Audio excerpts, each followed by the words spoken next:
Prosim še zadnjega iz te skupine, gospoda Mesca. Okay, hvala za besedo. Jaz bi mogoče uvodoma odgovoril na argumente, ki jih je povedal gospod Samo Hribar Milič. Zdaj prvič, rekel ste, da so banke pri nas ustvarile 3,7 milijardno luknjo. To drži, ampak ni pa res, da so jo ustvarile zato, ker so bile v državni lasti, ampak so jo ustvarile zaradi drugih razlogov. Prvi razlog je, da se je med letoma 2005 in 2008 načrtno usmerilo te banke v to, da so proizvajale tajkune namesto, da bi proizvajala delovna mesta. Drugi razlog je, da se je v tem času odstranilo kapitalske kontrole, da so se lahko neomejeno zadolževale na novo odprtem evrskem tržišču, in pa tretji razlog, da so spodbujale naš mehurček v gradbenem sektorju, ki je na koncu, ko je kriza izbruhnila, pokopal praktično celoten gradbeni sektor, nam pa pustil milijardne dolgove in 10 tisoče praznih stanovanj. Zato so se banke zadolžile, pa ne zato, ker bi bile državne, ampak zato, ker so prevzele slabe ekonomske modele, ki so jih povsod po evropski periferiji izvajale vse banke, ne glede na to, ali so bile v državni ali pa v tuji lasti. Vidimo recimo primer Grčije, Španije, Portugalske, kjer so bile večino bank v privatni tuji lasti, recimo nemške in francoske banke so tam dominirale in so prav tako ustvarile izgube in prav tako jih je reševala država, kot je pri nas reševala naše banke, pa čeprav so bile v tuji lasti. Tako da ne drži ne eno, ne drugo.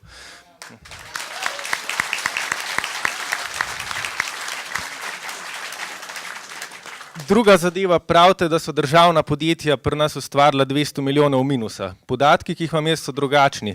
Namreč v letu 2013 so ustvarila 393 milijonov dobička, od tega se je približno 1/4 oziroma 100 milijonov steklo v proračun, ostalo je šlo več ali manj v investicije. Tako da očitno se bo mogla po okrogli mizi pogovoriti o podatkih. Tretjič, pravite, da moramo prodajati, ker smo v dolžniški krizi.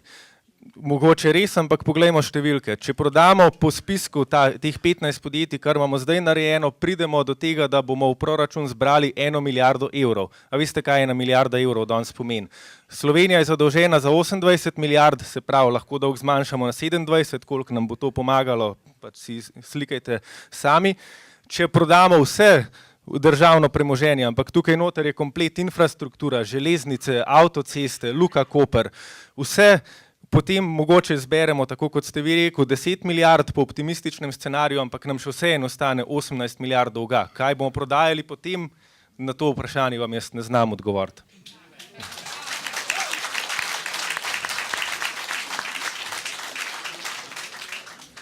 In zadnjič, pogosto slišimo, da naj bi privatizacija prinesla razvoj in tehnologijo v Slovenijo.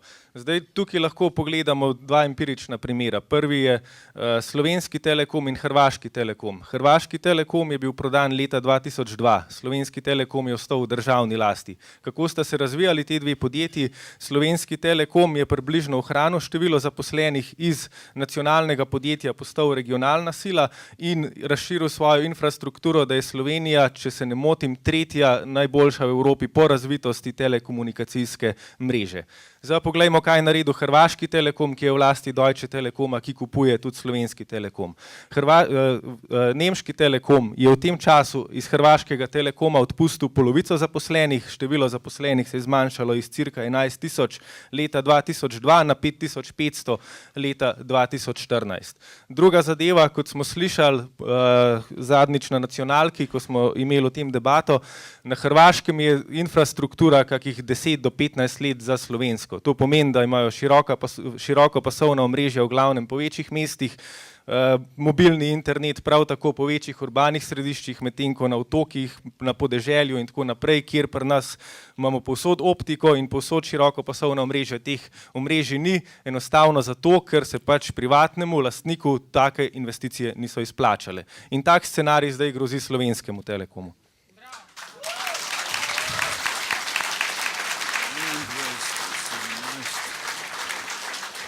In drugič, če bi to držalo, da privatizacija prinaša razvoj, in pač neko gospodarski razcvet, potem bi bila Jelcinova Rusija cvetoča država, ne pa da je skozi 90 izgubila 60% BDP-ja.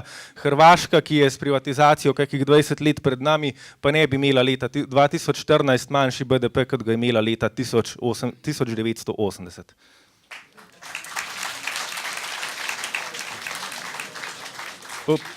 Ob tem bi, ker sem že malo dolg, mogoče ponovil samo še dve zadevi, ki se mi zdita ključne. Igor Voksanovič je govoril o zavezah Evropski uniji.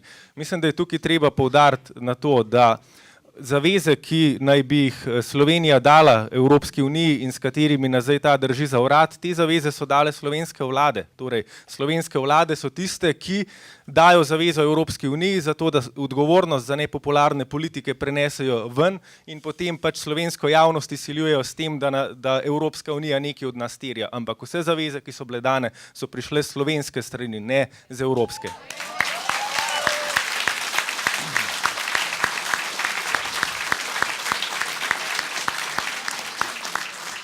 In drugič, Andrej Cetinski je opozoril na to, kako je sestavljen slovenski SDH. Res je, imamo dva člana uprave bdita nad 11 milijardnim slovenskim premoženjem. In imamo 5 nadzornikov, vse imenujejo koalicijske stranke.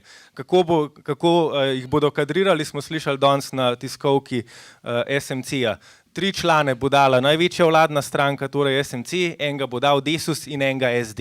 Se pravi, s tako politično matematiko bomo dobili nadzorni svet SDH-ja. Zakaj je temu tako? Zakaj tam ni delavskih predstavnikov? Zakaj zaposleni niso vpleteni v privatizacijske postopke? Enostavno zato, ker SDH pri nas ni bil ustanovljen zato, da bi upravljal državno premoženje, ampak je bil ustanovljen zato, da bi ga razprodal.